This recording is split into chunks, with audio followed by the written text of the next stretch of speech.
சின்ன விஷயமானாலும் அதை சம்பவமாக்கி சென்சேஷனலைஸ் பண்ணி உடனே அதை பாலிடிக்ஸ் ஆக்கிடணும். மீடியாவுக்கு சென்சேஷன் தேவை, பொலிட்டிக்கல் பார்ட்டிஸ்க்கு பப்ளிசிட்டி தேவை. அது ஒன்னோட ஒண்ணு எப்படி இன்டர்லிங்க் பண்றாங்கன்னு நினைச்சா வேடிக்கையாவும் இருக்கு, வேதனையாவும் இருக்கு. புது புது வார்த்தைகளை கண்டுபிடிக்கிறோம். இன்டாலரண்ட், நேஷனலிஸ்ட், அதாவது நாட்டுக்கு எதிராக பேசினா ஃப்ரீடம் ஆஃப் எக்ஸ்பிரஷன், அதே நாட்டு பற்றோட பேசினா நேஷனலிஸ்ட்.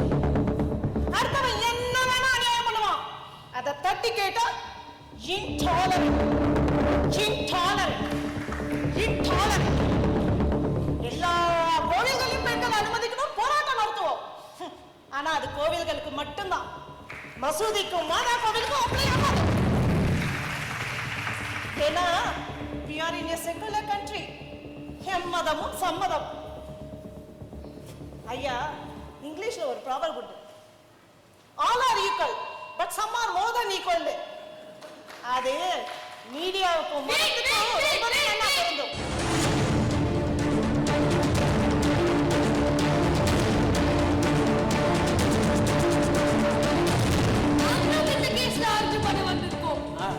இவங்கெல்லாம் யாரு?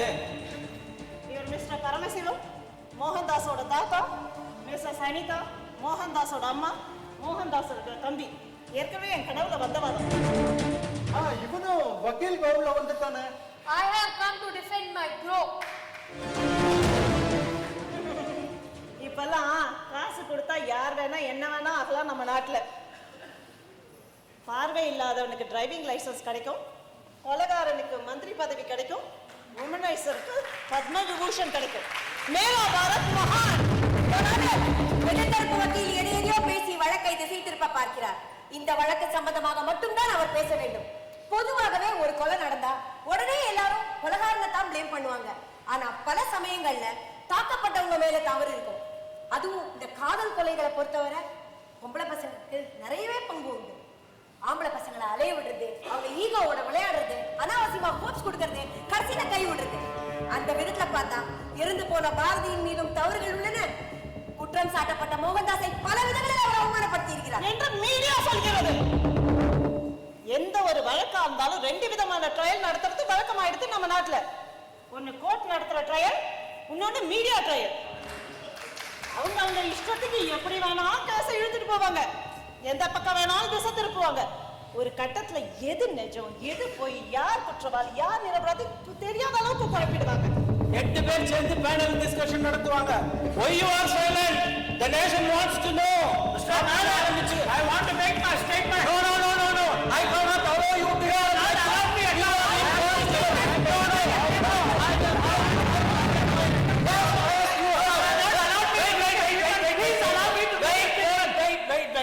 Now I want Mr. Wahid from Pakistan to join the debate.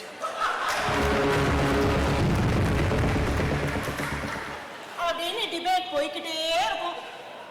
இதுக்கு நடுப்புற ஒருத்தர் மாற்றி ஒருத்தர் கைய தூக்கிட்டே நிற்பாங்க, ஸ்கூல் பசங்க மாதிரி. நான் இப்ப சொல்ல வந்தது என்னன்னா, இப்பெல்லாம் மீடியாவே வழக்கை நடத்தி தீர்ப்பும் கொடுத்துடுறாங்க. Sorry to interrupt. எதிர்கட்சி வக்கீலின் வாதத்தையும் வாய்ஜாலத்தையும் என்னால் பாராட்டாமல் இருக்க முடியவில்லை. ஆனால் ஒரு வழக்கை வெல்வதற்கு வார்த்தை ஜாலம் மட்டுமே போதாது. ஏதேதோ பேசி நீதிபதியை குழப்ப பார்க்கிறார். இப்பெல்லாம் பல நீதிபதிகளோட அப்பாயின்மெண்ட்ல குழப்பம் இருக்கு. இந்த வழக்கும் இதை போன்ற மற்ற வழக்குகளை பொறுத்தவரை குற்றம் சாட்டப்பட்ட மோகன்தாஸையோ அல்லது பரிதாபமாக தன் உயிரை இழந்த பாரதியோ குறை கூறுவதில் எந்த ஒரு பயனும் இல்லை. அவர்கள் வளர்ந்த சூழல், வளர்க்கப்பட்ட விதம், இதையும் நாம் பார்க்க வேண்டும். இன்று எத்தனை குழந்தைகள் பெற்றோர்கள் கண்காணிப்பில் வளர்கின்றன என்று கணக்கெடுத்து பார்த்தால் அது ஆச்சரியம் அளிப்பதாகவே இருக்கிறது. Very true, very true. தங்களோட பசங்க என்ன படிக்கிறாங்க, என்ன செய்யறாங்க, அவங்க ஃப்ரெண்ட்ஸ் யாருன்னு பல பேரண்ட்ஸ்க்கு தெரியாது. குறிப்பா 15 இருந்து 25 வயசு பசங்க. வீட்லயும் எல்லாருக்கும் பிரைவசி தேவை. அதான் அவங்க ரூம்ல அடைஞ்சு கிடக்காங்க. பேரண்ட்ஸோட அடிப்படை கண்காணிப்பு இல்லாம இந்த பசங்க வளர்றாங்க. You said it. சென்னையில் மட்டுமே ஆயிரக்கணக்கான பிரச்சஸ் உள்ளன. தாய்ப்பாலும் தாய்ப்பாசமும் இல்லாமல் வளர்கின்ற குழந்தைகள் அவை. சிறு வயதிலிருந்தே வன்முறை காட்சிகளை பார்த்து பார்த்து வளர்கின்றன குழந்தைகள். முன்பெல்லாம் பள்ளிக்கு சென்றால் மாரல் சயின்ஸ் என்ற ஒரு பீரியட் இருக்கும். இப்போது பல ஆசிரியர்களே மொராலிட்டி இல்லாமல் நடந்து கொள்கின்றனர். தன்னிடம் படிக்கும் மாணவனையும் மாணவியையும் காதலிக்கின்றனர். சிறந்த மாணவனை உருவாக்க வேண்டியவர்களே செக்ஸை நாடுகின்றனர். பிறகு நல்லதொரு சமுதாயம் எப்படி உருவாக முடியும்? That's the point. இது எல்லாத்துக்கும் அடிப்படை காரணம் பணவெறி, மதவெறி, அரசியல் வெறி. காம குரோத லோப மோகம்னு சொல்லுவாங்க. ரொம்பவே கரெக்ட். இன்னொரு முக்கியமான விஷயம், நம்ம எல்லாருமே பண்ற பெரிய தப்பு என்னன்னா, பொன் குழந்தைகளை ரொம்ப கண்காணிக்கிறோம், அவங்கள ரொம்ப பாதுகாப்பா வளர்க்கிறோம்னு 1008 கேள்விகள் கேட்கிறோம். எங்க போற, எப்போ வருவ, யாரோட பேசிட்டு இருக்க, என்ன பண்ணிட்டு இருக்க, எக்ஸெட்ரா எக்ஸெட்ரா எக்ஸெட்ரா. ஆனா பையன்களை தண்ணி தெளிச்சு விட்டுறோம், அவங்களை கண்காணிக்க தவறிடுறோம். இந்த கேஸ்ல கூட உடனே ஏன் போலீஸ் குற்றவாளியை கண்டுபிடிக்கலன்னு 1000 கேட்டாங்க. ஆனா அந்த பையனை ஏன் கண்டிச்சு வளர்க்கலன்னு ஒருத்தருமே கேட்கல.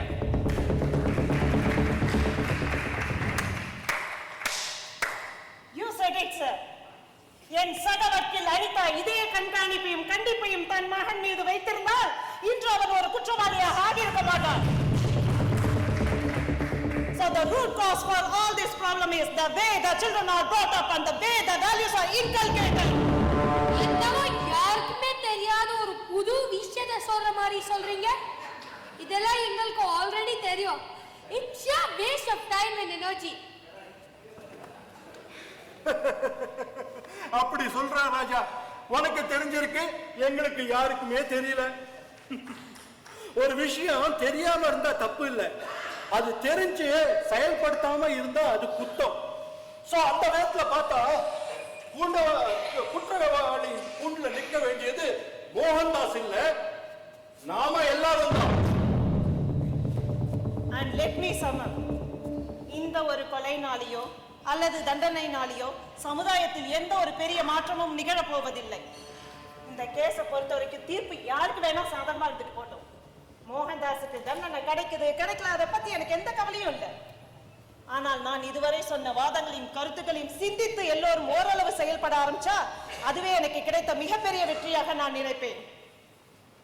And I repeat, சின்ன வயசுல இருந்தே குழந்தைகள் பெற்றோர்கள் கண்காணிப்பில் இருக்க வேண்டும். And பொண்ணுகளை கண்காணிக்கிற அதே நேரத்துல பிள்ளைகளையும் கண்டிச்சு வளர்க்க வேண்டும். இதோடு என் வாதத்தை முடித்துக் கொள்கிறேன். Now it's for the court and the society to think and act. Now I await your judgment.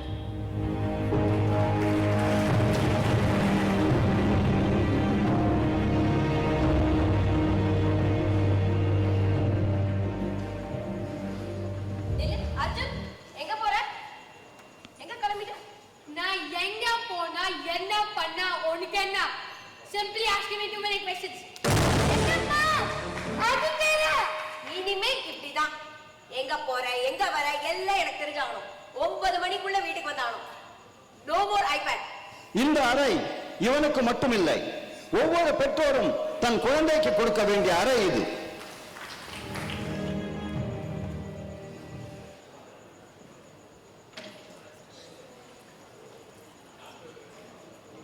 Sir, இன்னைக்கு நான் கொஞ்சம் எக்ஸைட்டடாக இருக்கேன். ஏன்னா என்னை டெக்கரேட் பண்ணி ஞாபக சின்னமாக மாற்ற போகிறாங்க.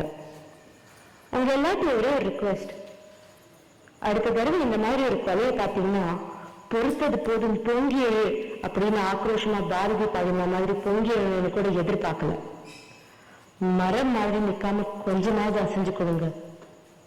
நீங்கள் வேற ஒன்றும் பண்ண வேண்டாம். 2 ஃபோன் கால், 1 ஆம்புலன்ஸ்க்கு, 3 போலீஸ்க்கு. ஒரு சின்ன முன்னேற்றத்தை ஏற்படுத்துவோம். A baby step. மனிதாபிமானம் ஒன்று சாகலைங்கிறத உணர்த்துவோம். தேங்க்யூ.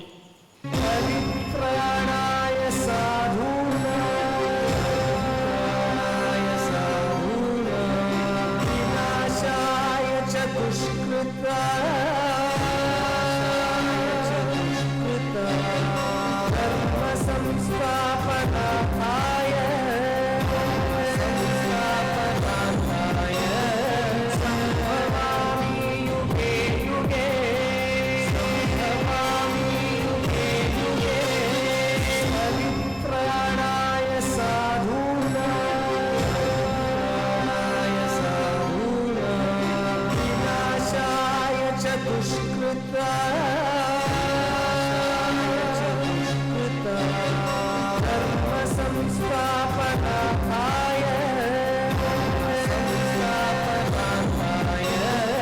संभवामि युगे युगे संभवामि युगे युगे संभवामि युगे युगे संभवामि युगे युगे संभवामि युगे युगे பொறுத்தது போதும். Story, dialogue, direction Bombay Chanakya. Good evening. We'll just take 2 minutes of your time to introduce the cast and crew of the play. சித்தப்பா சிஐடி நாதனாக சுந்தரேசன், அம்மா விமலாவாக கவிதா சுரேஷ், அப்பா சுப்புவாக மிஸ்டர் பாம்பே குமார், பாரதி மற்றும் ரேவதியாக தீப்தி ரவிச்சந்திரன், இன்ஸ்பெக்டர் கனகவேலாக VS ரவிச்சந்திரன், அனிதாவாக யாமினி ஸ்ரீகிருஷ்ணன், பரமசிவனாக மிஸ்டர் கோதன் ராமன், அர்ஜுனாக அஸ்வின், மோகனாக தனசேகர், அமைச்சராக Srinivasan Krishnan. Off stage makeup Perambur Kumar, Set and lights, Studio 7, Victor Paulraj and Mohan. Audio, Nardagana Sabha. Music by Guha Prasad. Stage managers, Gauri Shankar and Gopi. Voices, Mridula Jairam, Dr. Sharmila, Sandhya Sundar and Sangeeta Kumar. Hospitality, Kavita Suresh and Sangeeta Kumar. Associate Director, Mr. V.S. Ravichandran. Produced by Kalamandir. Written and directed by Mr. Bombay Chanakya. Thank you very much. I hope you all enjoyed the evening.